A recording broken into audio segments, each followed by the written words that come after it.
Je reprends volontiers à mon compte la phrase de Hofmannsthal, le librettiste de Richard Strauss, qui dans un article qu'il avait écrit sur un auteur viennois contemporain de la sécession qui s'appelait Peter Altenberg, Hofmannsthal dit au fond, qu'est-ce que c'est que la culture, sinon donner leur véritable poids et leur véritable sens aux choses les plus quotidiennes et les plus contemporaines. Et donc le détour par l'histoire, à vrai dire, ne m'intéresse que si il nous permet, peut-être ici on va employer une terminologie qui est un peu dépassée malheureusement, mais que s'il nous permet d'accéder véritablement à une citoyenneté, et à une citoyenneté réfléchie et active. J'ai cité celui qui est largement à la source de ces conférences, c'est-à-dire quelqu'un qui s'appelle Fred Greenstein, qui est maintenant à la retraite, et qui a pendant de nombreuses années eu la chaire de leadership et d'études sur le leadership à l'université de Princeton aux États-Unis. Et peut-être que son ouvrage, ceux d'entre vous qui lisent l'anglais facilement, son ouvrage peut-être le plus intéressant s'appelle, je vous en ai donné la couverture ici, The Presidential Difference, la différence présidentielle, ou la différence que font les présidents, d'une certaine façon. Et le sous-titre, c'est Leadership Style from FDR to Barack Obama, style de leadership depuis Franklin Roosevelt jusqu'à Barack Obama. Moi, je dois avoir l'édition George W. Bush, mais bon, c'est pas grave. Voilà. Greenstein, là, se comporte en véritable américain. C'est-à-dire, alors je suppose que j'ai utilisé Hofmannsthal tout à l'heure, j'aurais pu utiliser Greenstein. C'est-à-dire cette idée que, à la fin de son livre, Greenstein vous dit, écoutez, vous êtes très gentil, vous avez acheté mon livre, vous avez fait l'effort de lire, il serait normal que ça vous serve un tout petit peu à quelque chose. Ça, c'est vraiment du pragmatisme. Hein, c'est-à-dire, c'est bien beau de lire, mais il faut voir. Et donc, dans les quelques dernières pages, 2-3 dernières pages, il résume son livre. Alors peut-être certains d'entre vous, vous pouvez aller directement aux 2 ou 3 dernières pages, si vous voulez. Hein. Bon. Il résume, il a refait d'ailleurs le même livre à propos des premiers présidents des États-Unis. Mais sa méthode, il l'a mise au point dans celui-ci. Et donc, en fin de parcours, il vous dit, voilà, peut-être vous êtes un leader dans le monde économique, dans le monde des affaires, dans le monde politique, etc. Et donc, je me permets de vous rappeler que tout au long de ce livre, j'ai suggéré que peut-être un leadership s'évaluait à 6 points de vigilance, je ne sais pas si on peut parler de qualité, à 6 points de vigilance principaux. Et alors, ces points de vigilance principaux, je vous les ai rapportés ici, et nous y reviendrons à plusieurs reprises. C'est-à-dire que tout au long les 6 conférences sont conçues comme une sorte de conversation à bâton rompu. Chacune est centrée autour d'un personnage, mais évidemment, il y aura cette trame commune qui nous permettra à la fois de réfléchir sur les personnages historiques et peut-être aussi de réfléchir sur le contemporain. Alors, Greenstein vous dit, la première qualité d'un leader, c'est la communication. Et je pense que probablement, il entend par là tout sauf la com, C-O-M, si vous voyez ce que je veux dire. Hein. Le contraire de ça. Et je pense, on y reviendra, hein, mais je pense qu'un leader se sait déchiffrer. C'est-à-dire que les leaders qui ne se savent pas déchiffrer, ça conduit à des événements malheureux au salon de l'agriculture, si vous voyez ce que je veux dire. Hein. C'est-à-dire que c'est très clair, un leader, c'est quelqu'un qui sait que le regard des gens, des femmes, des hommes, dont elle ou il prétend avoir la responsabilité, est tout le temps posé sur eux. Parce que le leader est un système de signes. Et que ce que le public veut, enfin l'opinion publique, les électeurs, les citoyens, ce que les électeurs, les citoyens veulent savoir, c'est si, aux signes produits par le leader, elles ou ils peuvent lui faire confiance pour leur faire traverser un réel qui est inévitablement un peu difficile. Dans son autobiographie, John Stuart Mill, le grand économiste anglais libéral, dit que toute organisation traverse 2 types de périodes en alternance dans son histoire. Il appelle la première période les périodes organiques, organic periods, et il dit une période organique, c'est une période où une communauté connaît le consensus sur lequel elle fonctionne. Alors on peut ensuite dire, tiens, on pourrait faire ceci mieux, cela un peu plus mal, etc. Mais en gros, quand même, il y a un consensus qui justifie l'existence de la communauté. Et évidemment, dans ces périodes-là, le leader est un peu pléonastique. C'est-à-dire que le leader désigne un consensus, mais comme tout le monde connaît et approuve le consensus, ça fait un peu monter en haut et descendre en bas, si vous voyez ce que je veux dire. Bon. Et puis, dit John Stuart Mill, le problème, ce sont les autres périodes, ce qu'il appelle critical periods, les périodes critiques. C'est-à-dire qu'à un moment, une communauté, quelle qu'elle soit, commence à s'apercevoir que le consensus sur lequel elle fonctionne n'est plus pertinent à la plasticité du réel. C'est-à-dire que le réel a bougé, et d'une certaine manière a renvoyé le consensus un peu au magasin des accessoires ou au rayon des antiquités. Si vous avez l'impression que je suis en train de parler de la France, vous n'avez pas tort. Je dois dire que là, vous êtes d'une perspicacité qui vous honore. C'est-à-dire que la France est un pays qui, à l'heure actuelle, s'entête à défendre bec et ongle, parfois aussi par paresse ou par manque d'imagination, ou par manque de courage de ses leaders, il faut dire aussi des choses comme elles sont. Hein. La France est une communauté qui s'entête bec et ongle à essayer de défendre un consensus dont elle perçoit bien sûr, qu'il n'est plus pertinent, mais elle n'ose pas collectivement, ou elle ne veut pas collectivement se rendre à la raison. C'est largement, évidemment, l'une des causes de la popularité d'Emmanuel Macron, qui dit tout haut ce qu'un certain nombre de gens pensent tout bas, mais effectivement, tout le monde se dit, enfin une grande partie des gens se disent, oui, il a raison, mais enfin, ça va coûter tellement cher au niveau des avantages acquis, etc., que voilà, bien. Et donc ça, c'est la communication, effectivement, parce que en période de crise, quand une communauté décide qu'elle va abandonner un consensus pour en construire un autre, qui soit plus pertinent à la plasticité du réel, alors là, à ce moment-là, le leader est fondamental. Le leader est fondamental en temps de crise, c'est-à-dire en temps de départ d'un lieu connu pour s'en aller vers un lieu inconnu, au fond de l'inconnu, pour trouver du nouveau ou pour construire du nouveau, comme dirait Baudelaire. Voilà. Donc, si vous voulez, ce qui est très important dans une communauté, c'est que le leader se sache effectivement, d'une certaine manière, décrypter. Et que si par hasard le décryptage que fait l'opinion publique dans son ensemble n'est pas bon, le leader, évidemment, dégringole au point de vue légitimité de façon absolument redoutable. Là, en plus, je ne cite personne et je ne pense à personne. Bien. Deuxième qualité, l'organisation. Alors, Greenstein, on reviendra sur tous ces principes, hein, rassurez-vous, ça sera rebattu, là c'est juste une première approche. Hein. Deuxième principe, l'organisation. Greenstein dit, si quand je dis organisation, vous pensez, où est-ce que j'en suis de mon emploi du temps, passez votre chemin, c'est que vous n'êtes pas un leader. Hein. L'organisation, c'est créer autour du leader une organisation ou une équipe qui soit pertinente à la plasticité du réel, là aussi. C'est-à-dire, non pas, si vous voulez, le système classique du clonage, hein, plus on est de fous qui se ressemblent ensemble, plus on rit, hein, mais au contraire de multiplier la diversité et la différence pour éviter autour du leader ce que j'appellerais volontiers les angles morts. C'est-à-dire que le regard du leader... Alors, j'ai dit, je vais le redire ici, et puis je le redirai probablement d'autres fois, c'est une formule qui a fait florès dans un certain nombre de clubs de dirigeants d'entreprise, etc. Je dis souvent, le leader se caractérise par un strabisme divergent heureux. C'est-à-dire les deux yeux du leader ne peuvent pas regarder dans la même direction. Je prends l'exemple de l'entreprise. Hein. Si les deux yeux du leader regardent en dehors de l'entreprise, c'est un prospectiviste, c'est un futurologue, c'est tout ce qu'on voudra, c'est pas un leader. Et si les deux yeux du leader regardent simplement à l'intérieur de l'entreprise, c'est un très bon manager, mais ça n'est pas un leader. Hein.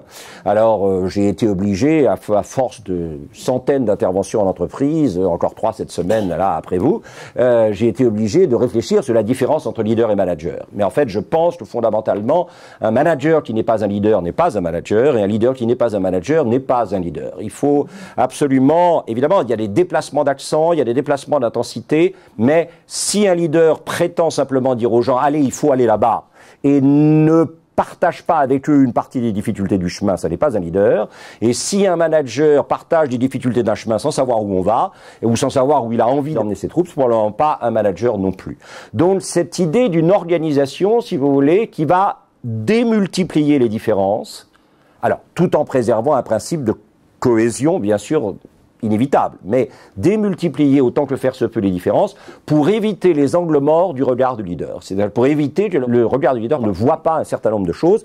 Et si le leader ne voit pas un certain nombre de choses, l'œuvre commune dont elle ou il porte la responsabilité, cette œuvre commune est aussitôt en danger. Parce qu'en gros, si vous voulez, qu'est-ce que c'est qu'un leader? C'est un lecteur. Parce que j'ai dit que le leader se sait déchiffrer, le leader est un déchiffreur. Alors, il y a 3 conditions pour que ce déchiffrement soit légitime. Avant les autres, ça c'est clair, de la part du leader, il y a une obligation d'anticipation, d'où il faut qu'il s'en tire de gens qui vont lui parler de l'anticipation. Ça c'est clair. Il y a l'anticipation, il y a la quantité. Un leader se doit de lire plus de signes que les autres. Et puis, il y a une question de qualité, pas les mêmes signes que les autres. C'est-à-dire que là où les gens ont tendance à lire les signes du centre, le leader doit se préoccuper obstinément des signes de la périphérie. Et il doit essayer d'anticiper la translation de la périphérie au centre. Car si cette translation n'est pas anticipée, à nouveau, l'œuvre commune est en danger. Ça, c'est fondamental. Hein, voilà. Alors, l'organisation, on y reviendra, rassurez-vous. Ensuite, Greenstein parle de ce qu'il appelle « the art of compromise », l'art du compromis. Le réel n'est pas le lieu des absolus. Ça n'a jamais été le lieu des absolus. La politique, c'est ça. La politique, c'est effectivement admettre que le réel n'est pas le lieu des absolus. Alors en France, évidemment, avec cette sorte de courant idéologique post-marxiste assez abstrait, on est assez champion pour ça. Hein. Mais le réel, si vous voulez, n'admet pas les absolus. Le réel n'est pas le lieu des absolus. Donc il faut qu'un leader soit effectivement prêt au compromis. Alors, attention, pas les compromissions. Pas les compromissions. D'où l'importance pour le leader d'avoir une vision. Mais cette vision, il doit, elle ou il, leader, doit accepter que pour que cette vision modifie le réel, comme elle ou il le souhaite, et comme les gens qui l'ont porté à sa responsabilité le souhaitent aussi, pour que cette vision puisse modifier le réel, il faut qu'elle accepte d'être modifiée par le réel qu'elle veut modifier. C'est une sorte de give and take, hein, d'échange. Je veux modifier le réel à l'aune de ma vision, mais il faut que j'accepte que ma vision sera modifiée par le réel qu'elle veut modifier. Sinon, la vision s'éclatera sur le réel, sur la dureté du réel, et elle ne pourra pas fonctionner. Donc vous voyez, c'est ça qu'il appelle l'art du compromis, qui n'est pas la compromission, qui n'est pas, de toute façon on ne peut pas y arriver, donc on fera n'importe quoi, c'est pas grave à la place. Non, non, pas du tout.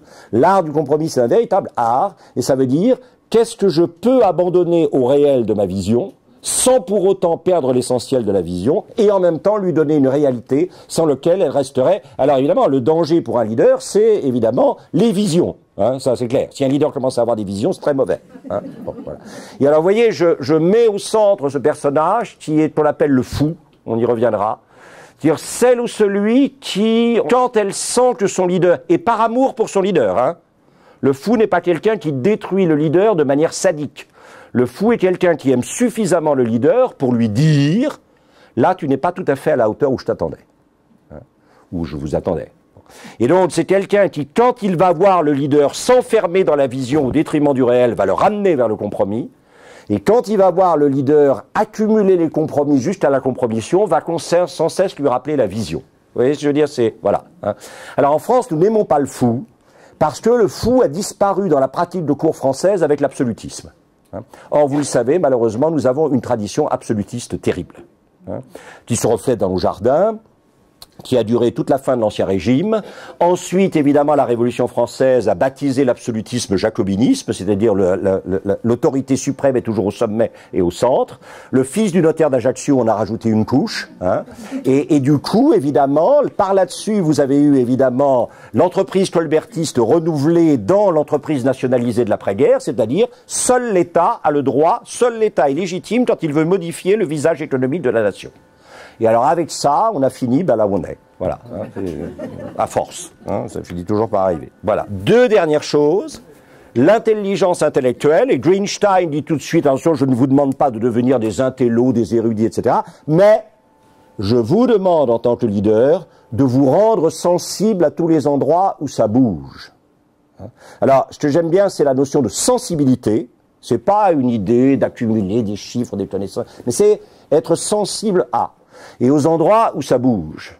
Parce que si on ne sait pas où ça bouge, là aussi, l'œuvre commune dont on a la responsabilité est en danger. C'est-à-dire qu'elle est en danger d'être prise de plein fouet par quelque chose qu'elle n'a pas vu venir. Et puis dernière chose, l'intelligence émotionnelle. Alors là, vous pouvez, je pense, attacher vos ceintures de sécurité, c'est-à-dire cette idée que la plus grande obligation du leader, c'est une lucidité sur elle-même ou sur lui-même, qui fait que le leader sera exigeant à l'égard d'elle-même ou de lui-même avant de l'être à l'égard des autres, sera exigeant à l'égard d'elle-même ou de lui-même sans cruauté, et tendre à l'égard d'elle-même ou de lui-même sans complaisance. Et cette réconciliation des contraires, exigence et tendresse, c'est à ce moment-là que le leader, la pratiquant à l'égard d'elle-même ou de lui-même, pourra la pratiquer à l'égard de celles et de ceux dont il porte le souci. Nous y reviendrons, rassurez-vous. Alors, j'ai décidé aujourd'hui de parler de quelqu'un que je connais à peine, mais que je trouve profondément étonnant. Et qui est ce personnage qui s'appelle Roger II de Sicile, sur lequel malheureusement nous avons très peu de choses. Il y a en français une biographie de Pierre Aubé, qui est un des spécialistes effectivement de ce phénomène que, alors personnellement, mais j'ai toujours été très mauvais, il m'a fallu attendre très longtemps dans ma vie pour qu'il entre dans mon champ de vision.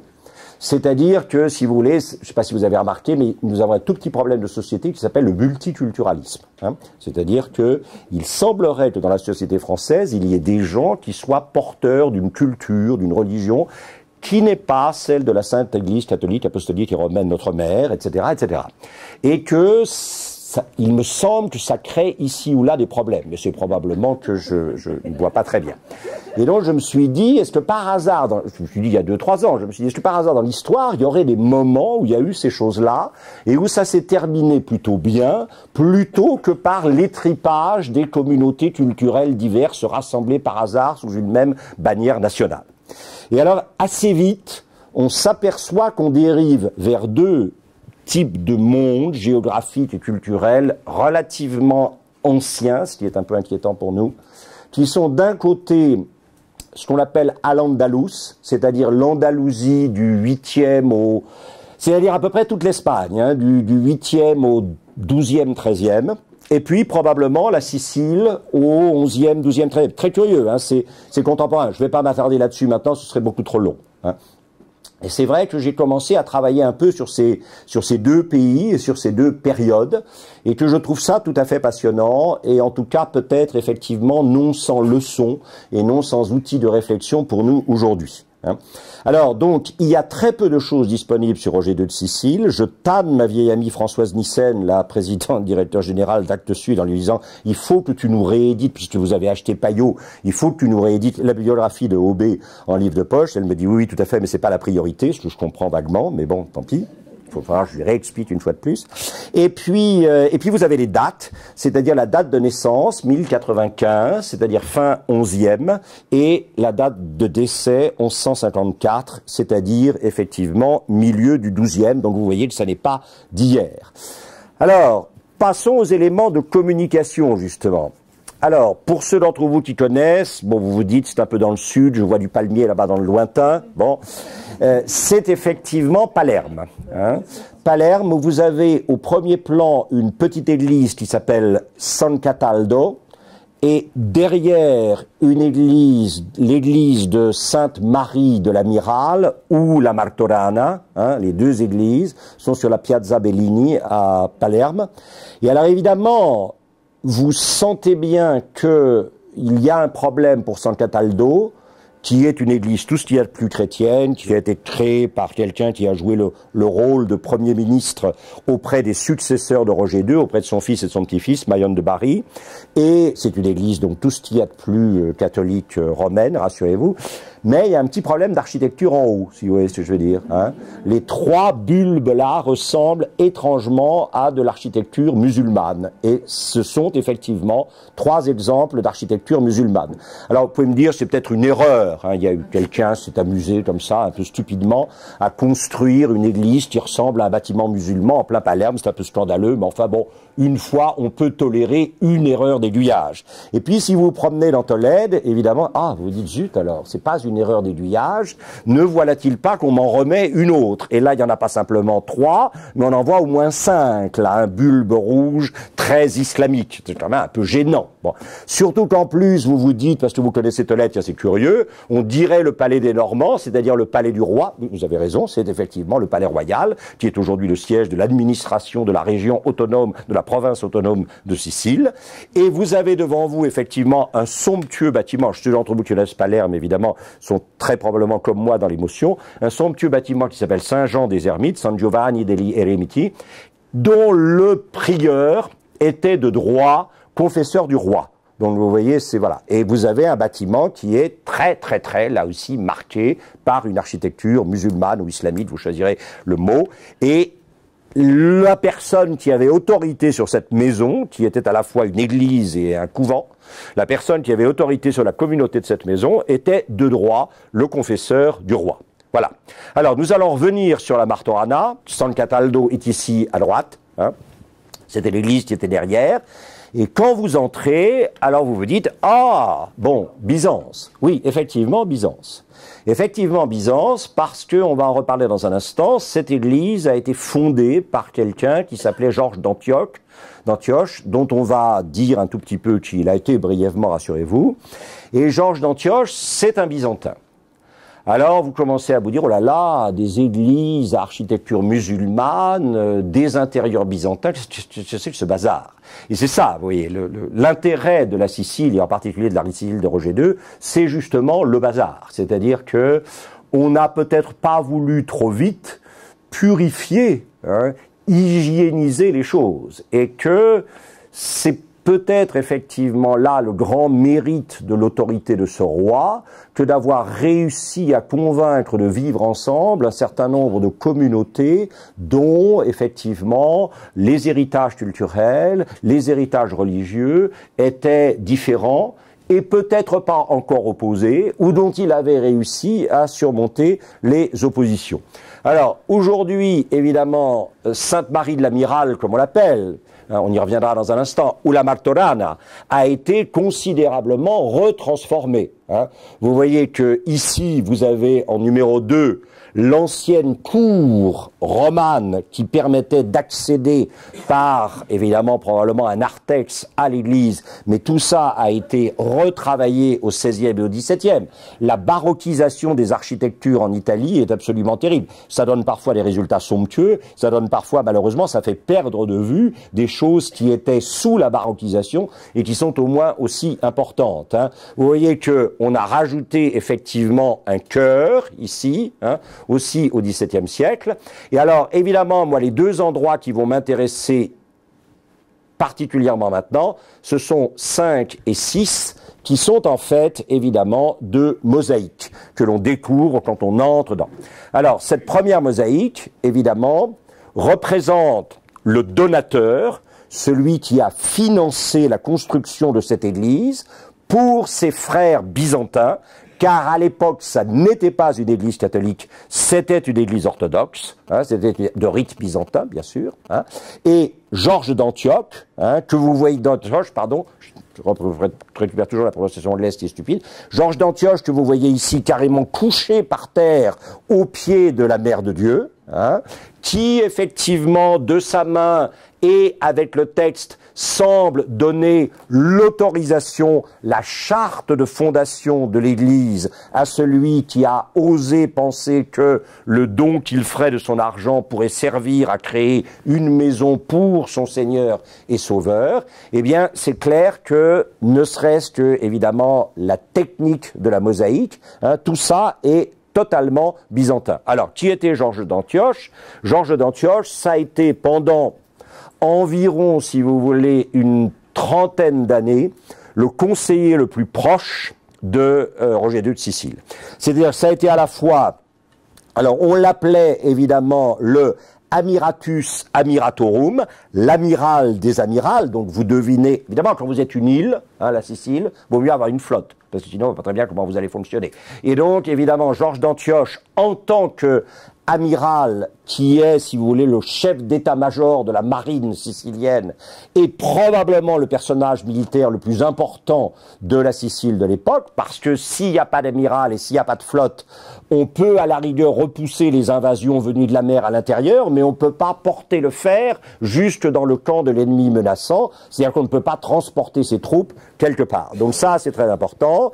C'est quelqu'un qui est mort en 1151 ou 1152, c'est-à-dire 2 ans avant le personnage qui t'a servi, peut-être 3.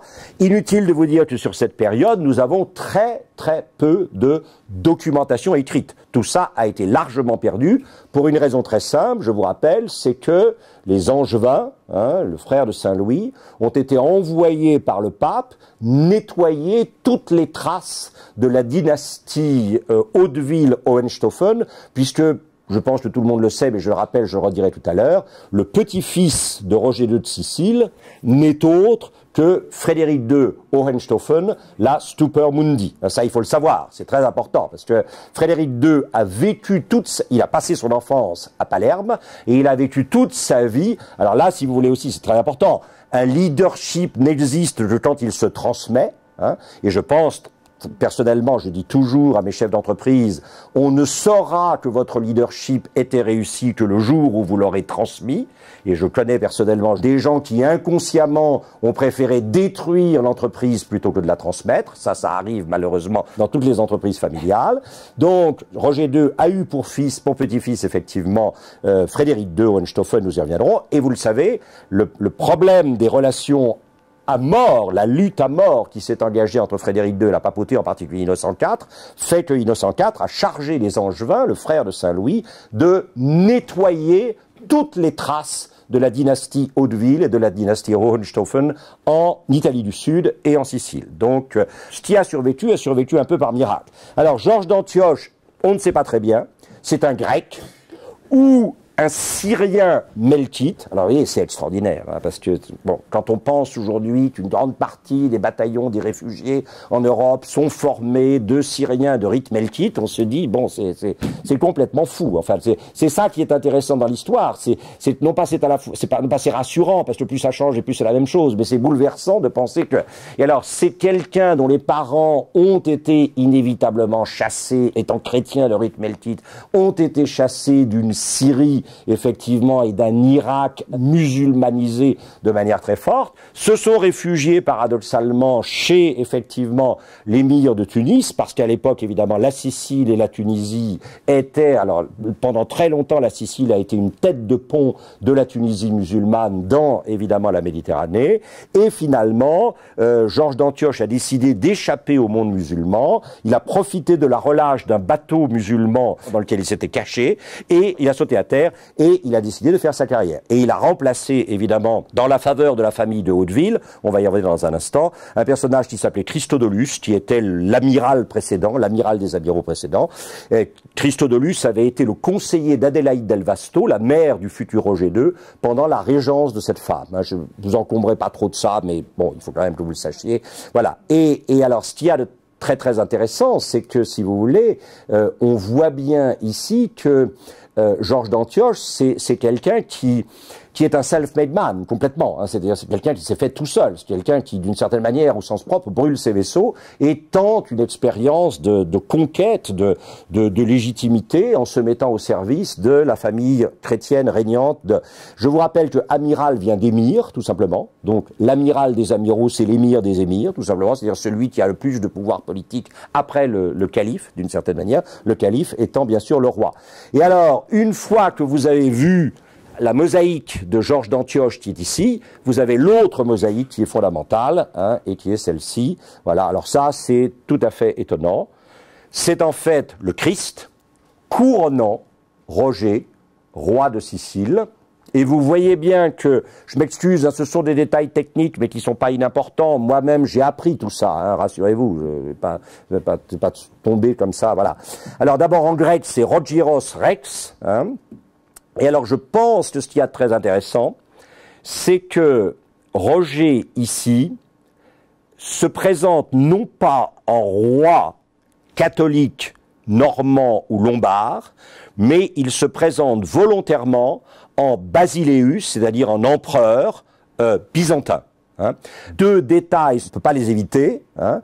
C'est d'un côté cette espèce de grande écharpe, vous voyez, hein, dans laquelle il se drape complètement. Hein. Vous voyez sa robe, hein, bien sûr, bleue, mais vous avez cette grande écharpe qui circule autour de lui et qui repose sur son avant-bras gauche. Ça, c'est ce qu'on appelle un loros, L-O-R-O-S, et c'est l'un des attributs fondamentaux du pouvoir des basileus byzantins. Hein, donc, ça, c'est très intéressant. C'est quelqu'un qui, quand il se... Ça, c'est de l'ordre de la communication. Vous voyez ce que je veux dire? On parlait tout à l'heure, première qualité du leader, la communication.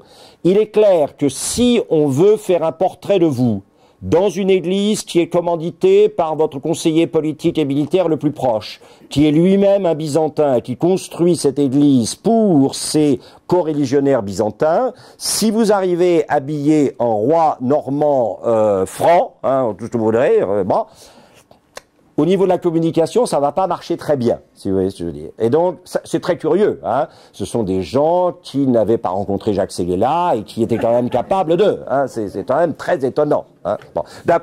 Par ailleurs, j'aime beaucoup Séguéla pour des tas de raisons, mais voilà, hein. Et puis, deuxièmement, autre élément qui est très intéressant, c'est que, en dehors du Laurence, vous avez cette idée que les couronnes byzantines ont toujours eu ce qu'on appelle des pendilia, c'est-à-dire des petites choses qui pendent depuis la couronne, hein.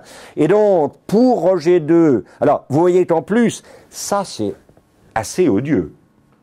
Je veux dire, si mentalement, là, vous mettez le visage du Christ à la place du visage de Roger et le visage de Roger à la place du Christ, ni vu ni connu, je t'embrouille, hein. C'est toujours avantageux de dire, écoutez, moi sous ma couronne et le Christ sous son auréole, c'est du pareil au même, hein.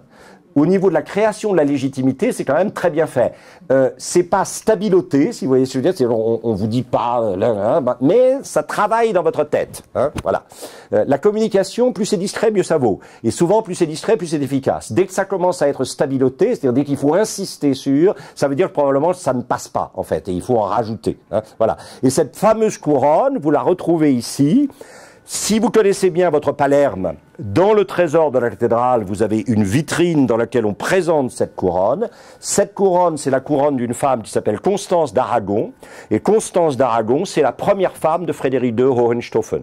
Donc, en fait, si vous voulez... Et alors là, on voit bien qu'il y a tout un problème. C'est-à-dire que les Hohenstaufen vont succéder aux Hauteville. Et par son mariage avec Constance d'Aragon, il va transférer la légitimité sur la Sicile et sur le sud de l'Italie aux Aragons, qui viendront la récupérer contre les Anjou au XVIe siècle, mais au XVe siècle, mais on ne va pas vous faire de détails maintenant, hein.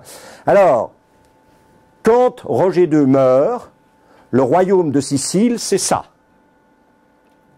Et alors évidemment, je suis désolé, mais quand vous entendez à longueur de journée, moi j'ai eu, hein, à mon bac, hein, en question de géographie, juste avant la guerre avec les Esquimaux, il y a très longtemps, hein, j'ai eu une question, Italie du Nord, Italie du Sud. Eh bien, vous voyez bien ici que l'Italie du Sud, ça a plus à voir avec la Sicile que ça n'a à voir avec l'Italie du Nord, hein. Et quand je me tue à dire à longueur de journée, y compris à des leaders politiques qui ne m'écoutent pas, ils ont raison, hein, que probablement, tant qu'on s'attachera aux États-nations du XIXe siècle et qu'on ne voudra pas revenir à des cartes de l'Europe plus anciennes mais qui sont peut-être plus signifiantes aujourd'hui dans un contexte de mondialisation, on n'aura pas avancé et on se fera bouffer tout cru les États-nations du XIXe siècle européen par les Chinois les uns après les autres, hein, tant qu'on voudra... Alors je vois bien pourquoi ça marche pas. Parce que quand on aura fait la grande danse du ballet, il y aura moins de sièges pour se rasseoir après qu'avant. Ça, j'ai bien compris, ça. Bon. Mais c'est dramatique. L'absence de vision prophétique, alors là, voilà, l'absence d'une vision prophétique de l'Europe chez la plupart des leaders européens, c'est en train de tuer l'avenir de nos enfants et de nos petits-enfants. Hein, ça, c'est clair. Et tant qu'on ne voudra pas réfléchir... Comment les Catalans, ils ont compris ça. Les Écossais, ils ont compris ça. Comme je disais l'autre jour à un ministre, méfiez-vous parce que les Corses sont en train de comprendre ça, hein. D'ici à ce que ça donne des idées aux Bretons, on n'a pas fini, hein. Voilà. Donc, mais vous voyez, cette idée que dans les régions, on comprend bien que l'État-nation 19e n'a plus tout à fait la taille, il est un peu trop petit et il est un peu trop grand. C'est-à-dire, un peu trop petit, il faudrait que ça se joue au niveau de l'Europe, un peu trop grand, il faudrait que ça se joue entre l'Europe et des régions. Mais qu'est-ce que vous voulez, hein? Je dis ça, et personne ne m'écoute, et tout le monde a raison de ne pas m'écouter. Voilà. Et alors, vous voyez que, au maximum de son développement, hein, c'est là quand même où, bon, on dit beaucoup de mal de Nicolas Sarkozy, on n'a peut-être pas tort, mais il y avait des choses chez Nicolas Sarkozy qui sont assez, je trouve, fines. Et c'est cette vision méditerranéenne, hein, parce qu'il a, à un moment, il a abandonné ça après, mais vision, vous voyez, parce que Roger II, il avait bien compris que ça et ça a peut-être plus à voir avec ça que ça n'a à voir avec ça. Hein, c'est bon. Alors là aussi, bon, gentiment, Colette a dit tout à l'heure qu'on essaierait d'aller sur des choses contemporaines. Moi, l'histoire ne m'intéresse que pour ça. Enfin, l'histoire m'intéresse en tant que telle, mais je pense que l'histoire, ne serait-ce que parce que, comme disait l'autre, ceux qui ne connaissent pas d'histoire se condamnent à répéter. Mais c'est vraiment tout à fait essentiel. Hein. Et alors, voilà comment était l'Italie en l'an 1000. Hein. C'est-à-dire que, bah, vous voyez bien, hein, l'émirat de Sicile, donc les musulmans sont là. Hein. L'Empire byzantin, tout ce qui est en mauve ici, ce sont des possessions byzantines.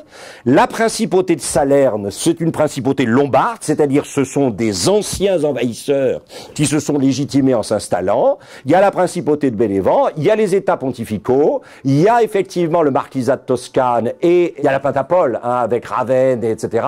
L'Émilie-Romagne, voilà, la Lombardie, bon, vous voyez. Hein. Donc c'est une mosaïque d'États. Et c'est une mosaïque d'États qui se font à longueur de temps la guerre. Car en particulier ici, dans la principauté de Salerne, dans la principauté de Capoue et dans le duché d'Amalfi, en même temps la principauté de Vénévent, mais surtout Salerne, Amalfi et Capoue, la volonté c'est de bouter les Byzantins hors de la botte. Ça, c'est clair. Hein. Et alors, c'est extraordinaire parce que ici, à la pointe de ce qu'on appelle les Pouilles aujourd'hui, il y a un sanctuaire religieux qui s'appelle Monte Sant'Angelo, hein, le Mont Saint-Ange. En fait, ça s'écrit Mont Saint-Michel, si vous voyez ce que je veux dire. Alors, supposez que vous soyez un pèlerin normand, que vous alliez via Bari jusqu'en Terre Sainte. Supposez, en mettant vraiment les choses au maximum de chance, que vous reveniez de votre pèlerinage. Vous êtes à l'aller passer par Monte Sant'Angelo, où vous avez vu le culte qui est rendu à Saint-Michel.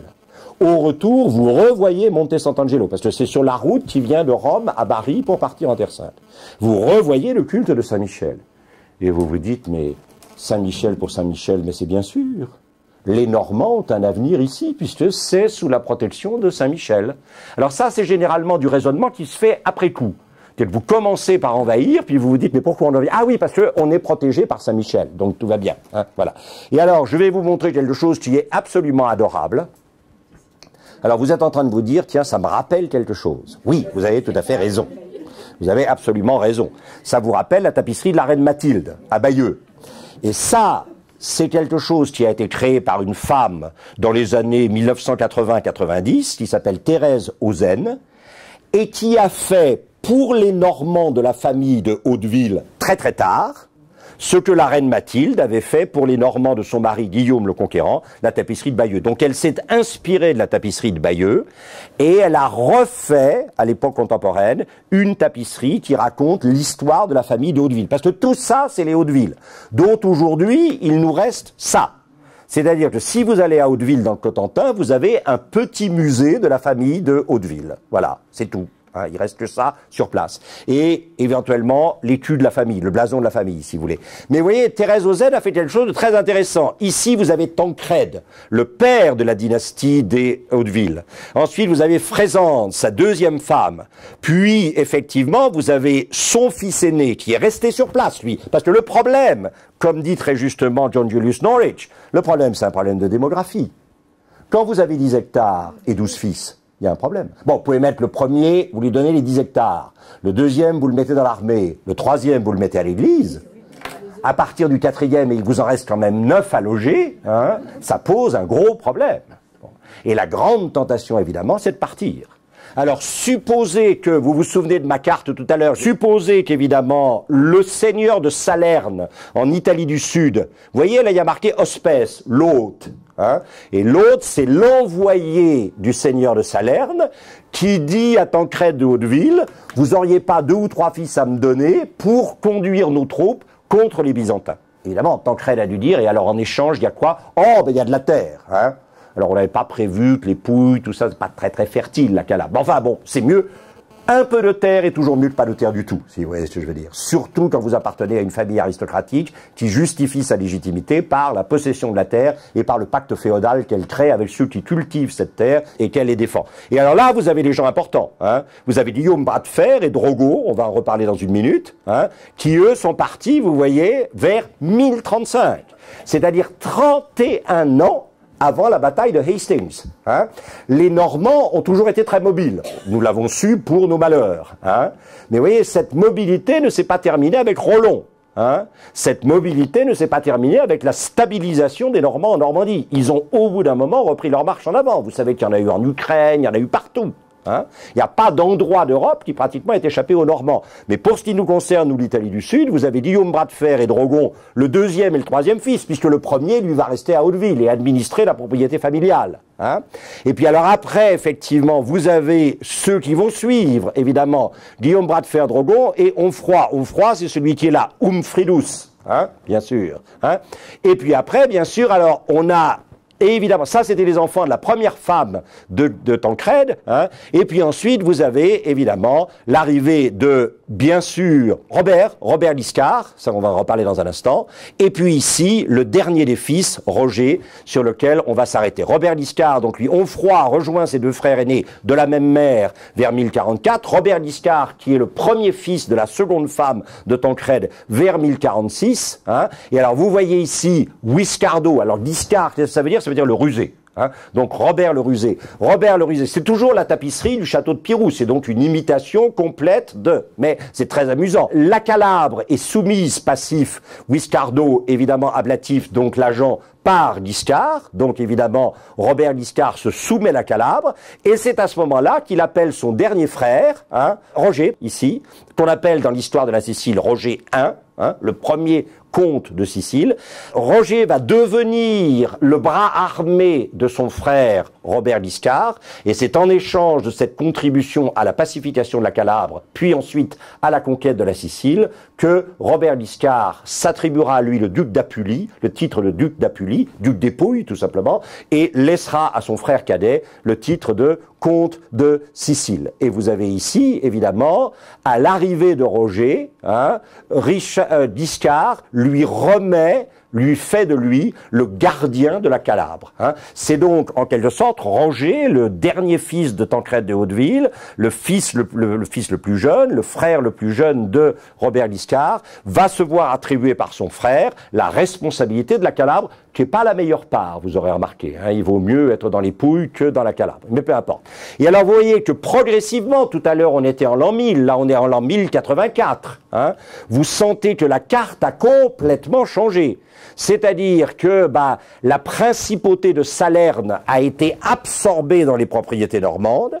Il reste une principauté de Capoue autonome, mais qui sont en fait des alliés familiaux des Hauteville. Et vous avez le duché de Naples qui, lui, reste indépendant. Et vous voyez bien qu'au début de la conquête, hein, les deux frères, Robert Guiscard et Roger Ier, vont pénétrer en Sicile. Ils vont mettre plus de 10 ans pour conquérir la totalité de la Sicile, et il restera longtemps une partie de l'émirat de Sicile autonome, avec effectivement Syracuse. La petite ville de Trapani que vous voyez ici, si un jour vous y allez, vous visiterez le musée Trapani, c'est absolument magnifique, parce qu'on vous montre des rosaires faits en corail dans la baie de Trapani, et ces rosaires, évidemment le rosaire c'est Saint-Dominique, je vous rappelle, hein, c'est lui qui est censé avoir reçu de la Vierge la révélation de ce qu'on appelle le rosaire.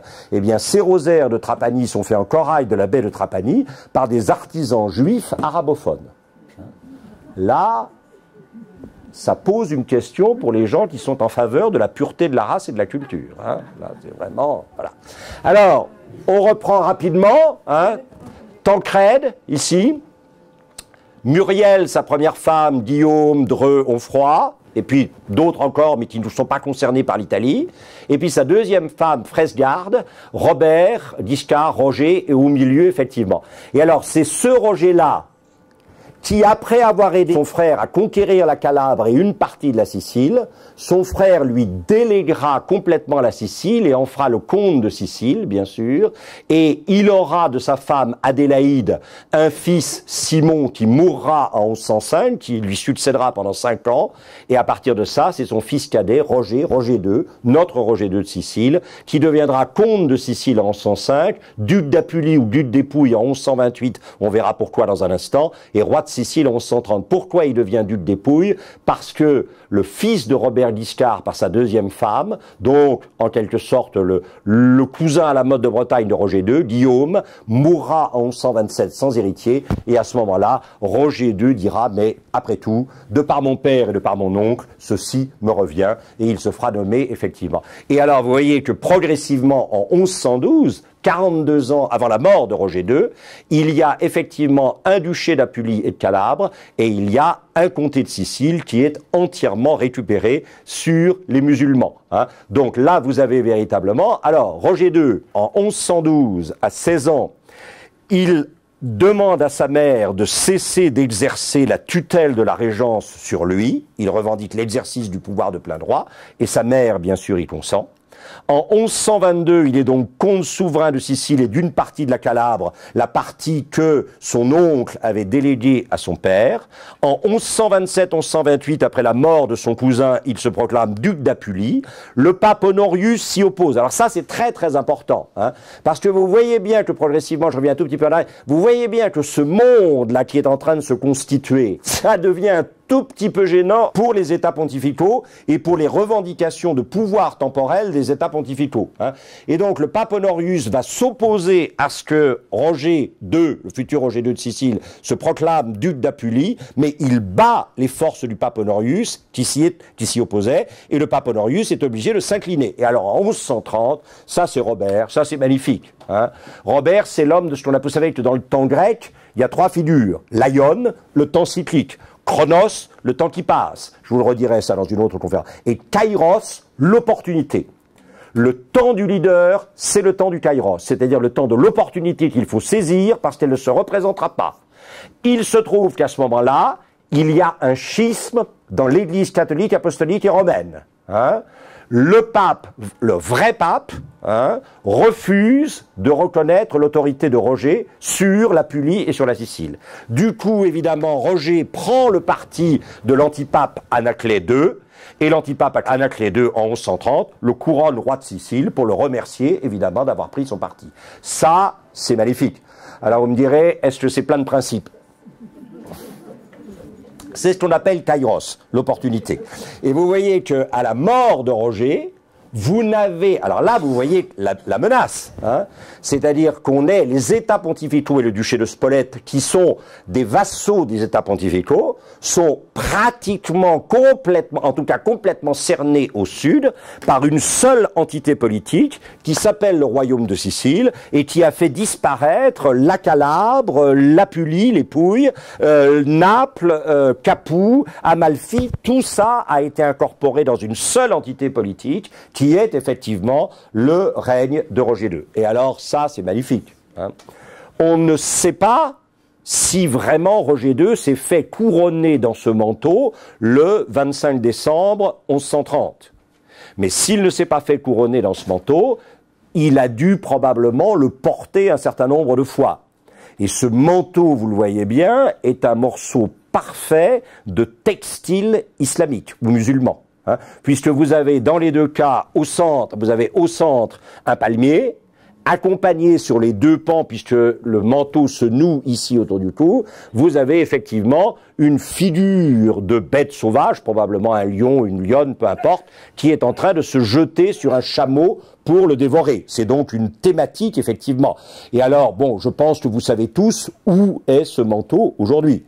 Ce manteau, aujourd'hui, se trouve dans la Schatzkammer à la Hofburg à Vienne, puisque Frédéric II est tombé amoureux du manteau de son grand-père, et il a décidé qu'il se ferait couronner empereur du Saint-Empire romain germanique dans ce manteau, manteau qui est devenu le sacre de tous les empereurs du Saint-Empire romain germanique et de tous les empereurs d'Autriche. François-Joseph, le mari de Sissi, a été couronné avec ce manteau, hein, qui vient directement donc de 1130, le couronnement de Roger II de Sicile. Première intuition, là aussi, hein. Alors, je ne peux pas m'attarder sur toutes les batailles de Roger II, parce que c'est sans fin. Hein, mais dites-vous une chose, c'est que quand les Hauts-de-Ville sont arrivés en Italie, ils ne sont pas arrivés seuls.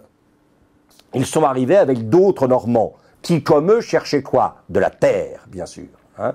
Et donc, les Hauts-de-Ville, à travers Guillaume Bras de Fer, à travers Robert Guiscard, à travers Roger Ier, le père de Roger II, les Hauts-de-Ville ont, d'une certaine manière, imposé leur autorité aux autres nobles normands et à leurs alliés locaux.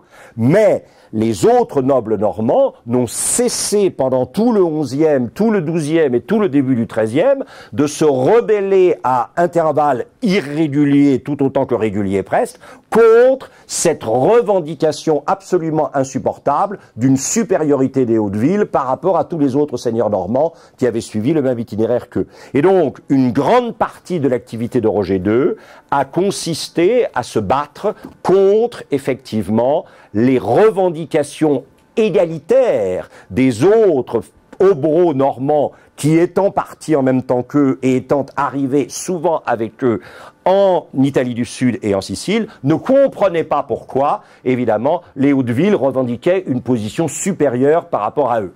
On va s'intéresser au mécénat, parce que c'est plus visuel, si vous voyez ce que je veux dire. Hein. Et ce mécénat, il est probablement une des clés du leadership de Roger II. Vous avez devant vous, ceux d'entre vous qui sont allés en Sicile, vous reconnaissez immédiatement la cathédrale de Cefalù. Hein. Cathédrale de Cefalù qui a fait l'objet d'un vœu de la part de Roger II. Elle a été construite pour Roger II en exécution d'un vœu qu'il avait fait. Puisque en 1131, il est en mer au large de Cefalù, pas très loin au large, mais il est au large de Cefalù. Il essuie une tempête extrêmement violente et il parvient à la nage jusqu'à la plage de Cefalù. Et il décide que, puisqu'il a été sauvé, une cathédrale s'élèvera dans cette ville, à l'endroit où Dieu a manifesté effectivement son désir de le préserver pour. Et alors, si vous connaissez Cefalù, ceci ne sera pas une surprise, mais vous voyez évidemment qu'on est dans une architecture qui est une architecture romane, bien sûr, hein, dans laquelle on utilise systématiquement des colonnes de réemploi, c'est-à-dire qu'on a là très probablement des éléments d'architecture grecque eux-mêmes déjà réutilisés par des Romains et réutilisés ici bien sûr par les Normands. Et puis la marque de fabrique évidemment de Roger II, ça n'est pas probablement l'architecture elle-même, mais c'est ce que vous devinez évidemment dans le chœur et dans l'abside, c'est-à-dire la présence de ces extraordinaires mosaïques qui supposent que Roger II, le roi normand, donc catholique romain et pas orthodoxe, utilise massivement des artisans d'origine byzantine et qui ont formé le cadre. Ça, c'est très important. Hein. Dans une société multiculturelle, si l'une des cultures a le sentiment qu'elle ne contribue pas à la richesse de la société, elle détruira pour affirmer son existence. Ça, vous ne pouvez pas y échapper. On a beaucoup critiqué Emmanuel Macron quand il a dit que derrière le problème du multiculturalisme, il y avait le problème d'une économie en expansion ou en régression. Quand une économie est en expansion, elle peut intégrer des forces de travail venues de plusieurs éléments culturels. Quand elle ne peut pas intégrer ces éléments, les éléments des cultures multiples qui ont le sentiment qu'ils ne peuvent pas contribuer à la richesse et au rayonnement de cette société vont être tentés plus ou moins évidemment. Et là, ça peut toucher aussi bien les gens qui ont des métiers manuels ou de services, etc. Et ça peut aussi tenter de grands intellectuels qui revendiquent évidemment une pensée de la non-inclusion débouchant sur la destruction. Vous voyez, je veux dire, ça, je crois que c'est très important. Ça peut toucher absolument tout le monde. Mais je pense que ça, c'est très grave. Pourquoi la France a réussi à intégrer tellement d'immigrants italiens, polonais, etc. Parce qu'il y avait une véritable activité économique industrielle, il y avait une véritable expansion, et ces gens ont eu le sentiment qu'ils pouvaient, dans cette société-là, avoir l'honneur de travailler et de contribuer, et donc qu'ils n'avaient pas à détruire cette société pour affirmer leur existence. Et ça, moi, je crois que c'est absolument fondamental. Tant que nous n'aurons pas retrouvé de manière obsessionnelle l'idée qu'il faut donner aux gens l'honneur de contribuer par leur travail à une société, nous risquons de voir ces gens se retourner contre cette société et la détruire. Ça, c'est clair. Et que tant qu'on n'aura pas une politique massive de création d'emplois, non pas du tout aidés, mais de véritables emplois productifs, industriels, services et évidemment numériques, eh bien je crois que évidemment on sera en plein désarroi. Et là, je pense que, si vous voulez, à l'époque, un des moyens pour Roger II, c'est non seulement en choisissant un système, une grammaire décorative byzantine, c'est non seulement de reconnaître l'importance de la part des Byzantins dans la société qu'ils veut créer, mais c'est aussi leur donner du travail. Ça, si vous voulez, c'est un grand chantier d'intérêt public. Alors vous me direz, mais c'est un chantier religieux. Oui, mais à l'époque, le grand chantier religieux, c'est un grand chantier d'intérêt public. Pourquoi croyez-vous que ce qu'on appelait les œuvres Notre-Dame, invitait un certain nombre d'habitants des villes, Rome, Strasbourg, etc., Milan, tout ce que vous voudrez, à contribuer évidemment à la construction de la cathédrale, en donnant des journées de travail et aussi en recevant pour certains des salaires en échange de... Et l'esthétique, évidemment, est une esthétique complètement orthodoxe sur laquelle je n'insisterai pas parce que ce serait trop long. Et vous voyez, Roger II voulait être enterré à Cefalù. C'est à Cefalù qu'il avait fait préparer pour lui et pour sa femme les tombeaux de porphyre rouge que son petit-fils Frédéric II, qui a décidé d'être enterré à Palerme, la ville de son enfance, il n'est de pays que de l'enfance, dit Roland Barthes dans La Lumière du Sud-Ouest, eh bien, Frédéric II ayant décidé d'être enterré dans la cathédrale, il a fait rapporter les tombeaux. Roger II n'avait jamais été enterré à Cefalù, il était enterré dans une tombe provisoire à Palerme. Et plutôt que de transporter son grand-père et sa grand-mère à Cefalù, il a fait rapporter évidemment les tombeaux et il les a enterrés auprès de lui, avec son père et sa mère, on en reparlera tout à l'heure. Et évidemment, nous arrivons ici à ce qu'on appelle le Palais des Normands, dans lequel, il faut bien dire, je pense que tous les gens qui connaissent ici seront d'accord, Roger II a quand même donné naissance à un bâtiment absolument époustouflant. Si vous n'avez jamais vu ça, essayez d'y aller plutôt que de venir à mes conférences, c'est beaucoup plus important. Et qu'on appelle traditionnellement la chapelle palatine, c'est-à-dire la chapelle du palais, qui était réservée au roi Roger II et à la cour. Et alors là, c'est très très étonnant, puisque, avec une intelligence absolument extraordinaire, Roger II va, parce qu'il y a une commande, bien sûr, qui est celle du roi. Le roi, c'est le maître d'œuvre. Ensuite, il y a les maîtres d'ouvrage qui travaillent. Mais le roi va très probablement manifester le désir de faire travailler dans cette chapelle où il prie, c'est-à-dire où il entend la voix de Dieu qui lui dit comment conduire le royaume. Eh bien, dans cette chapelle, évidemment, il va convoquer un certain nombre d'artistes. Alors, c'est clair, des Byzantins. Ça, c'est évident. Peut-être c'est maintenant qu'il faut dire, le manteau que vous avez vu tout à l'heure a été évidemment tissé dans l'atelier de tissage du palais des Normands où résidait Roger II.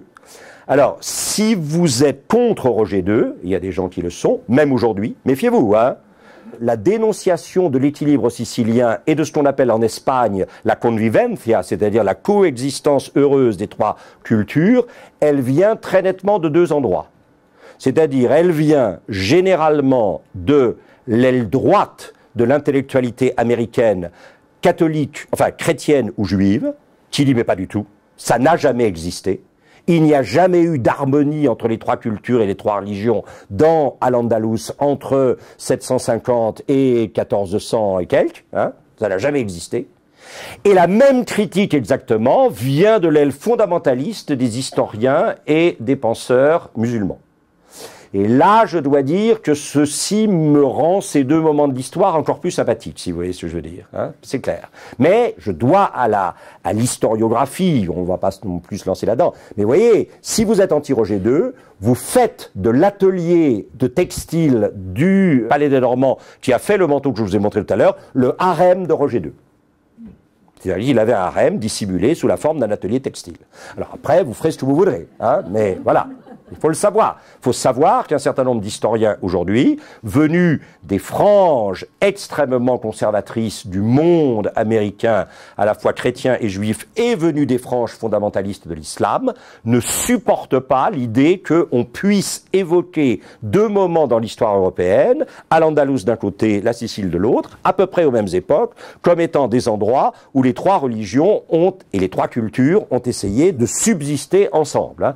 Alors ça, c'est très intéressant, puisque vous avez en haut ici la continuation de la tradition de la mosaïque byzantine, et là, alors vous voyez, quelque chose qui rassemble deux grandes traditions de la pierre. D'un côté, ce qu'on appelle l'opus sectilé byzantin, qu'on avait vu pour la dernière fois en Italie à Ravenne au 5e siècle, et puis ce qu'on appelle l'art des cosmati. L'art des cosmati, c'est un art de mosaïque de pierre dont les créateurs, vers le 9e, 10e siècle, viennent du lac de Côme, en Italie du Nord, d'où le fait qu'on les appelle les cosmati. Vous le savez, par exemple, le sol de l'abbaye de Westminster à Londres a été réalisé réalisé par un atelier de Cosmati. Hein. Donc les mosaïques, ça c'est clair, et vous voyez, dans la chair, vous avez ce mélange d'art des Cosmati ici et d'opus sectile byzantin. Et ça, c'est magnifique, vous voyez, parce que ça n'a pas pu se faire comme ça. Il a fallu quelque part que Roger donne son accord. Hein. Et là, vous avez effectivement du travail d'opus sectile, là du travail de Cosmati, et regardez, à un moment, ça devient du travail opus sectile Cosmati qui ressemble à du textile musulman, c'est-à-dire à un tapis d'Orient. Hein. C'est tout à fait étonnant, ça. Hein. Je trouve que... Et là, si vous voulez, pour moi, ce que dit le mécénat, ce que dit l'art, c'est qu'il était possible pour des savoir-faire de coexister, de s'influencer, de contribuer mutuellement à l'épanouissement d'une beauté qui devenait emblématique de l'harmonie d'une société. Vous voyez, je veux dire, je pense que la beauté du monde sicilien sous Roger II, c'est quand même la manifestation. Si ça vous paraît très angélique, ça l'est probablement un peu, mais rêvons une seconde, hein, quand on voit ce qu'on voit et qu'on entend ce qu'on entend, comme disait l'autre, on fait bien de penser ce qu'on pense. Mais bon, voilà. Et alors, vous sentez tout doucement quoi ? Que là, on est bien sûr dans du byzantin, mais si vous commencez à regarder ça, qui est le grand plafond central, vous voyez apparaître ces formes de stalactites décoratives musulmanes qu'on appelle les muqarnas, hein, qui apparaissent déjà là, parce que évidemment, les musulmans, ce sont les grands ébénistes. Hein. Et donc, sur les plafonds des deux bas-côtés de la chapelle Sixtine, comme vous voyez ici, vous avez un travail déjà d'ébénisterie musulmane. Hein. Mais, et vous l'aviez deviné ici, hein, il était là, hein, vous voyez, ici. Bon. Et avec, évidemment, une écriture, là c'est très curieux, parce que quand c'est très latin, c'est souvent accompagné de lettres arabes. Quand c'est très islamique, c'est souvent accompagné de textes en latin ou en grec. Hein. Et donc, voilà le fameux plafond, hein, qui est une des gloires, évidemment, qui est une des gloires de la chapelle palatine. Plafond qui n'a pu être réalisé par des ébénistes musulmans, que pendant que les mosaïstes byzantins étaient en train de faire leur mosaïque et que les héritiers de la tradition des Cosmati venus d'Italie du Nord faisaient effectivement leur travail. C'est absolument superbe. Hein, et c'est très très émouvant. Moi, ce sont des choses qui me touchent énormément. Parce que, vous voyez, ça nous redit, tant qu'on ne fait pas travailler des gens ensemble, tant qu'une partie de certaines des cultures qui contribuent à une société se sentent isolés dans le domaine du travail et dans le domaine de la reconnaissance de la contribution qu'ils peuvent apporter à cette société, ce sont des gens qui sont tendance à dériver vers la destruction de cette société pour se prouver à eux-mêmes et à la société qu'ils existent. Hein. Et vous voyez, alors c'est plein de textes musulmans, c'est plein d'images musulmanes, vous allez en voir une ici dans un instant, enfin images musulmanes, elles ne sont pas musulmanes puisque les musulmans n'ont pas d'image, mais d'images qui utilisent une esthétique musulmane pour, par exemple, représenter les êtres humains. Ici, Roger II. Puisque Roger II, que vous avez vu ici, hein, s'est fait loger, ou du moins les artisans ont dû lui dire, est-ce qu'on peut faire un portrait de vous dans le plafond de ce que nous allons commander et de ce pourquoi vous allez nous payer. Et alors, regardez, ça donne lieu à des transferts extraordinaires. Parce que ça, c'est la technique des Cosmati, Italie du Nord, lac de Caume, sur des modèles décoratifs musulmans. C'est clair, c'est-à-dire évidemment abstrait, aucune représentation du vivant, ni animal, ni évidemment humaine. Alors, vous voyez, bon, je m'affole un peu, c'est clair, mais il y a quand même une urgence pour notre société. Il y a une urgence. Je vous ai dit, moi, ce qui m'intéresse dans le leadership, c'est à quoi ça nous invite pour aujourd'hui à réfléchir, à quoi ça nous invite à secouer un peu nos habitudes de pensée et nous dire, bon, est-ce que vraiment tout est perdu? C'est-à-dire, est-ce qu'on s'en va vers le choc des civilisations? Est-ce qu'on s'en va vers... Bon, si nous avons des leaders éclairés, et les leaders éclairés, ça dépend un peu de nous, hein, c'est-à-dire que nous avons les leaders que nous méritons, comme disait l'autre. Hein, bon, et ça, c'est quand même très important. Hein. Voilà, donc, alors... Le point culminant, je crois, on peut le dire, hein, du règne de Roger II et de son leadership, c'est ce qu'on appelle les Assises d'Ariano en 1140. Alors, je ne vais pas m'attarder là-dessus parce que il n'y a plus qu'un texte au Vatican qui est dans un tel état de décomposition parcheminesque que pratiquement personne ne peut le voir. Mais en gros, si vous voulez, je crois que ce qui est important, c'est d'avoir compris que les Assises sont un texte, donc presque un contrat social. presque un contrat social. C'est-à-dire que le pouvoir du roi est bien sûr d'origine mystique, la monarchie est légitimée par Dieu, mais cette monarchie, sans que cette légitimation divine ne sera finalement totalement légitime, que si elle s'incarne dans un texte qui fixe les relations entre les différentes parties de la société et le roi, et les différentes parties de la société entre elles. Et donc, si vous voulez, l'idée d'un pacte du vivre ensemble, qui est une constitution, qui est un contrat social, pour reprendre une terminologie de Rousseau, déjà en 1140, Roger sent que son autorité ne peut rester et ne peut fonder pour l'avenir un vivre ensemble au niveau de cet immense territoire qu'il a constitué. Il a constitué avec son père, son oncle, ses oncles, mais quand même qu'il a constitué. Ça ne peut perdurer que si ça s'incarne dans un texte. Et alors c'est très curieux, puisque vous le savez, Frédéric de Hohenstaufen, avec le respect sans borne qu'il a pour son grand-père, définira les conditions du vivre ensemble dans son empire, dans ce qu'on appelle les constitutions de Melfi, qui doivent dater, si mes souvenirs sont bons, de 1220. Donc, vous voyez, c'est quand même absolument fondamental. Je passe parce que, donc, tous les problèmes sont abordés. Propriété privée, propriété publique, l'église, les religions, un code civil, finance royale, l'armée. Ces lois étaient en avance pour leur temps car elles tiraient leurs principes non seulement des théories juridiques normandes et françaises, mais aussi musulmanes et byzantines. C'est-à-dire qu'on essaie de faire une constitution à laquelle on va demander à tout le monde d'adhérer, art du compromis. Cette constitution ne reflète totalement aucune des communautés. Chacune des communautés n'y reconnaît pas la totalité de ce qu'elle veut, mais chacune des communautés y reconnaît une part de ce qu'elle veut. Vous voyez ce que je veux dire? C'est ça qu'on appelle l'art du compromis. La vision de Roger II, c'est de faire une société qui puisse durer, c'est de faire une société qui puisse tenir, c'est de faire une société qui puisse assurer à la fois son rayonnement et le bonheur de celles et de ceux qui en font partie. Et pour ça, il a cette vision qu'il va incarner dans un art du compromis, parce qu'il va dire, si on impose une vision franco-normande à ces gens-là, il y a forcément des choses, si on impose une vision purement, etc. Et donc, il faut accepter que pour le vivre ensemble, on va combiner.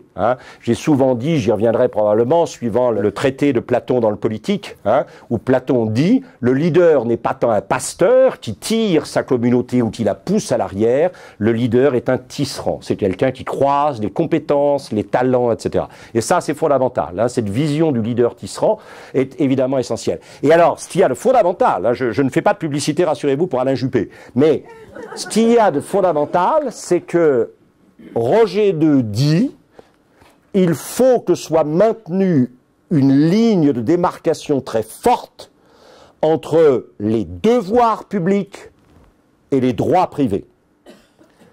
Tout sujet de la couronne a des devoirs. Tout sujet de la couronne a des droits. Ces devoirs publics et ces droits privés doivent être également préservés. Et la seule justification d'un pouvoir fort, car Roger II est pas, voilà, bon, peut-être pas un tendre, mais cette idée, si vous voulez, d'un pouvoir fort qui garantit la ligne de partage extrêmement rigoureuse entre devoirs publics et droits privés et la non-interpénétration des deux. C'est-à-dire que, au fond, Roger II vous dit, s'il n'y a pas une solidité financière et monétaire derrière une société, elle ne peut pas tenir. Et c'est pour ça qu'il se met à battre monnaie. Monnaie où vous le reconnaissez évidemment ici, portant son chapeau avec ses petits pendentifs, vous voyez là, et recevant évidemment l'autorité sur la Sicile de son père. On retrouve exactement ici les petits pendentifs. Et le premier ducat, c'est en fait la monnaie de Roger II. Alors ça, c'est très intéressant. Peut-être vous avez oublié ce personnage, puis je ne le connais pas très bien, donc je vous le cite comme ça en passant. Mais à la cour de Charles V, en France, il y a eu un personnage extrêmement important qui s'appelait Nicolas Orem, O-R-E-S-M-E, qui a été le premier à dénoncer une tyrannie du gouvernement. Et cette tyrannie, c'est pas l'état d'urgence, c'est pas etc. C'est la manière dont le gouvernement joue de façon irresponsable avec la valeur de la monnaie. Ça, c'est génial. Alors, le règne de Charles V, c'est 1400. Hein. Donc c'est pratiquement, si vous voulez quand même, 250 ans après ce que nous venons de voir. Mais déjà au Moyen-Âge, on sait que jouer avec la valeur de l'argent au sommet de l'État, c'est peut-être la forme de tyrannie la plus grave et la plus destructrice pour la santé et l'équilibre d'une société. Hein. Je me demande si à Strasbourg, on apprend beaucoup de choses essentielles. Mais c'est en passant comme ça une remarque stupide que vous oublierez. Et alors, vous vous souvenez, intelligence intellectuelle, ça c'est magnifique. Ça c'est extraordinaire. Parce que Roger II, je vous ai dit que ce que c'est que l'intelligence intellectuelle, c'est cette capacité à se rendre sensible à tous les endroits où ça bouge. Hein, de manière à ce que, quand ça commence à bouger vraiment beaucoup, la communauté dont vous avez la charge, vous l'avez préparée à cette espèce de... Hein, et dans la préparation à la tourmente, il y a la possibilité peut-être d'affronter la tourmente et d'y survivre. Hein. Et vous voyez, ça, c'est un personnage tout à fait étonnant qui s'appelle Al-Idrissi, hein, qui est le plus grand géographe de l'époque. Et ce plus grand géographe de l'époque, qui est né à Ceuta, qui va ensuite travailler à Cordoue, qui de Cordoue ira à Tolède, il sera invité à venir de Tolède par qui? Roger II, pour s'installer à Palerme. Et vous voyez qu'ici, vous avez parmi les premières cartes réelles du monde. C'est-à-dire fondées non pas sur ce qu'on croit, mais sur ce qu'on voit. Parce qu'à l'époque et même après, il y a quand même des gens qui croient que c'est ça la carte du monde. Hein, c'est-à-dire autour, la marée océano, hein, le nord, l'est, le midi et l'ouest. Au centre, la mare magnum sive Mediterraneum, la grande mer ou mer Méditerranée. Et puis, évidemment, 3 continents, l'Asie, l'Europe et l'Afrique, dont le moins qu'on puisse dire est que la représentation est un peu abstraite, si vous voyez ce que je veux dire. Et quels sont les noms qui accompagnent les 3 continents? Sem, Yafet et Cam. Alors ici, probablement, tout le monde a compris. Quand il m'arrive de retrouver aujourd'hui des gens d'une trentaine ou d'une quarantaine d'années qui sont allés au catéchisme, où ils ont appris non pas de l'histoire sainte, ce qui aurait été utile pour lire les tableaux, mais à être gentils avec leurs petits camarades, ceux qu'ils ont déjà oubliés quand ils en sortent, bon, hein, eh bien, vous sauriez que Sem, Cam et Yafet, ce sont les 3 fils de Noé. Et que donc, quand on est sorti de l'effet chasse d'eau, puisque vous savez qu'un jour, Dieu a décidé que l'homme était vraiment insupportable, et donc il a décidé de faire un effet chasse d'eau, c'est-à-dire de se débarrasser de tout ça, bon, qu'on appelle le déluge. Hein. Alors, au bout d'un moment, il s'est dit, non, quand même, je ne peux pas tout jeter, le bébé avec l'eau du bain. Si je trouve un ménage de juste, on va s'arranger pour que ça reparte. Bon, on les a mis dans un bateau en bois, avec les... Et puis, à la sortie, il y a combien de fils de Noé? 3, c'est comme chez les Hautes-Villes. Il n'y a pas besoin de plus de 3 continents, 1 pour chaque fils. Est-ce qu'il y a d'autres continents? Mais on s'en fiche, puisque c'est le livre qui nous dit comment il faut penser. Alors oui, ça c'est extraordinaire. Il y a des gens qui ont pensé le monde en fonction d'un livre plutôt qu'en fonction de ce qu'ils voyaient. Et ça c'est magnifique. Ça c'est magnifique. Vous avez peut-être lu ça, Coiré, qui a cette phrase merveilleuse à propos de Léonard de Vinci. Il dit « Avant Léonard de Vinci, on savait par ce qu'on croyait. Après Léonard de Vinci, on a su par ce qu'on voyait. » Et ça, c'est fondamental. On est passé d'une connaissance dogmatique à une connaissance empirique ou expérimentale. Eh bien, Al-Idrissi, c'est probablement le premier géographe qui a fondé sa représentation du monde, non pas sur le dogme, mais sur l'observation.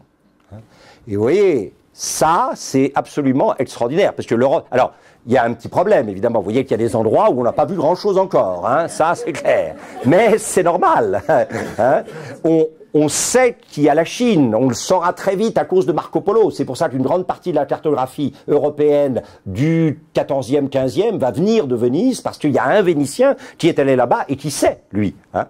Mais là, évidemment, et alors ça, c'est magnifique. Hein, ça, c'est Al-Idrissi. Alors, ce sont des fragments du livre qu'il a écrit, parce qu'il a écrit un livre pour le roi Roger II de Sicile. Il est mort, il a publié, enfin, il a rendu le livre au roi très peu de temps avant la mort. C'est ce qu'on appelle les Tabula Rogeriana, ou livre des voyages agréables dans les pays lointains.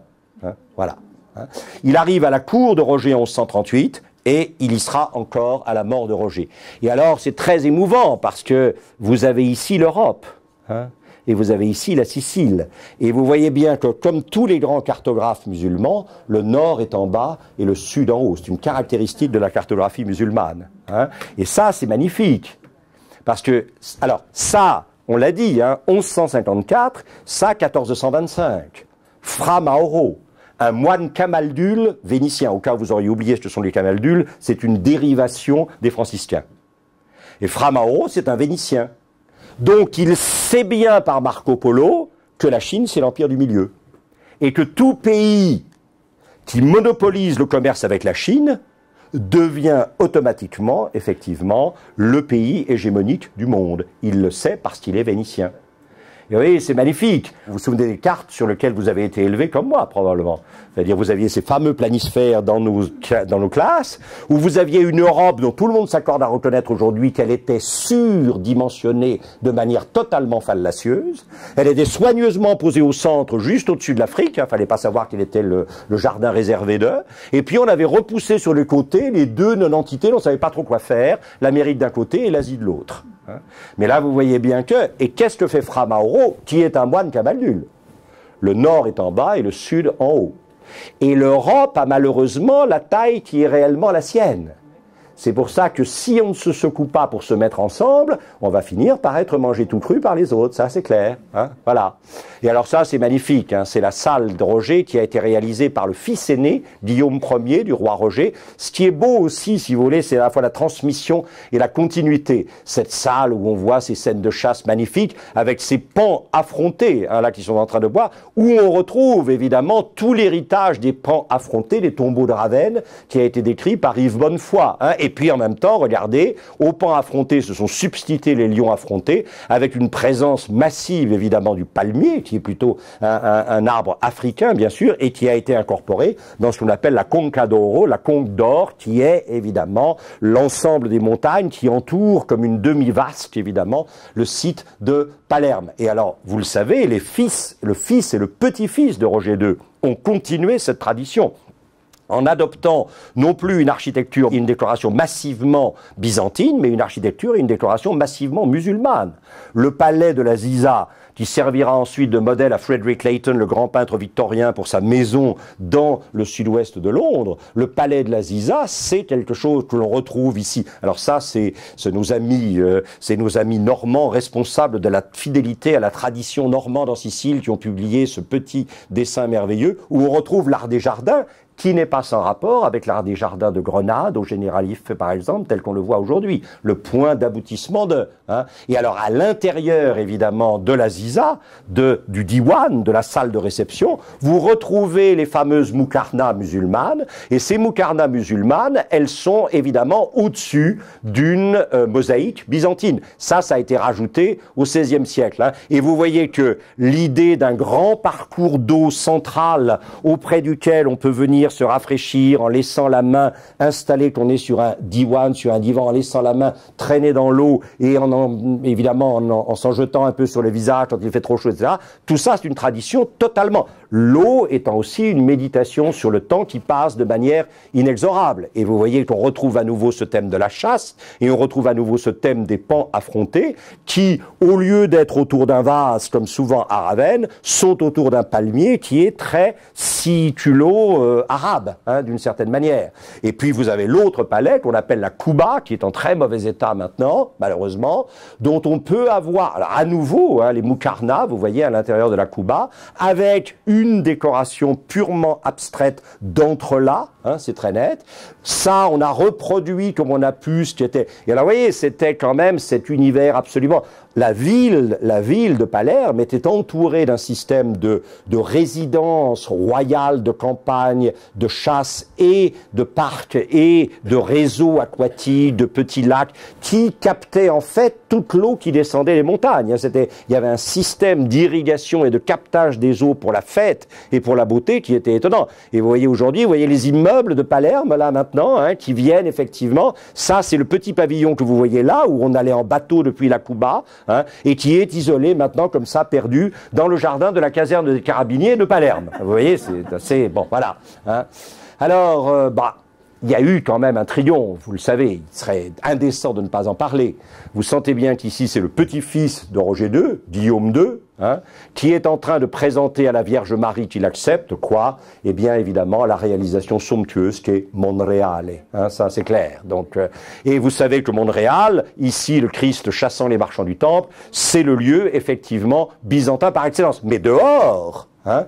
Quand vous allez évidemment à la série des absides polylobes, hein, vous avez évidemment une décoration totalement musulmane. Hein. C'est ça qui est extraordinaire. C'est que cette tradition, et là il y a quelque chose de très grand chez Roger II, c'est-à-dire que ses successeurs ont voulu se hausser à la hauteur finalement de celui qui était à l'origine et de leur dynastie et de leur légitimité dynastique. Hein. Et vous avez vu que dans Monreale, vous avez Guillaume II qui se fait couronner par le Christ, et il s'agit d'une citation directe évidemment du couronnement de son grand-père par le Christ dans la Martorana, Sainte Marie de l'Amiral. Et alors, bon, on va terminer par là parce que vous avez probablement déjà assez subi. Vous voyez, ça c'est très grand. Hein. Guillaume II s'est aperçu qu'il allait mourir sans héritier. Et il s'est dit, tout ça va s'effondrer. Parce qu'il y avait toujours les barons qui attendaient que le dernier des Hauteville, passez-moi l'expression, casse sa pipe pour pouvoir récupérer les morceaux. Hein. Et donc Guillaume II a très bien senti, et ça c'est magnifique, hein, cette idée de la transmission qui est essentielle. Il se dit, mon grand-père, Roger II, s'est marié une deuxième fois après la mort d'Elvire. Et il a épousé une femme qui s'appelle Béatrice. De Béatrice, il a eu une fille posthume, c'est-à-dire une fille qui est née après la mort du roi. Et qu'on a soigneusement enfermée dans un couvent pour qu'il n'y ait pas de problème. Et là, Guillaume II va la chercher dans son couvent. Et il lui fait épouser à Constance de Hauteville, Henri VI, d'Allemagne, qui n'est autre que le fils de Frédéric II Barberousse. Là, vous comprenez, on est chez des gens importants quand même. D'assez beaux mariages. Quand on vous sort d'un couvent pour épouser n'importe qui, c'est moche. Mais là, quand vous sortez d'un couvent pour épouser l'empereur d'Allemagne, lui-même fils de Frédéric II Barberousse, ça en jette. Hein. Vous savez qu'elle a tellement peur qu'on soupçonne que l'enfant qui naîtra d'elle soit un enfant qu'on est allé chercher sur les marches d'une église abandonnée pour qu'elle exige d'accoucher coram publico. Hein. Elle est en train de redescendre d'Allemagne vers la Sicile. Elle est dans les marches, dans une petite ville qui s'appelle Jesi. Hein.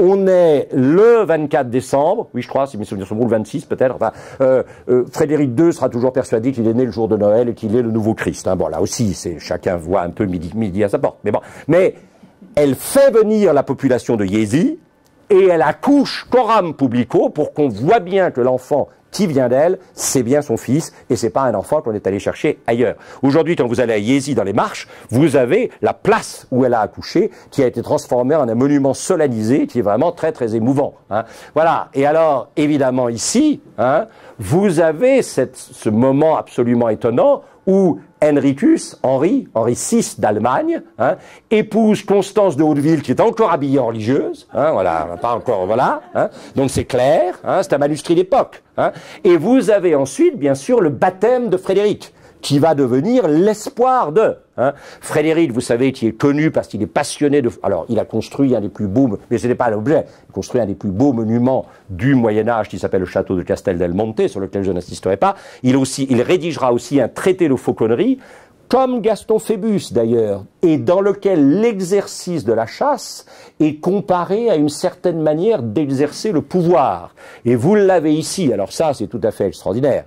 Vous savez que lors de la 6e croisade, qu'il fait bien qu'étant excommunié par le pape, il réussira à reconquérir les lieux saints par la négociation et pas par la bataille.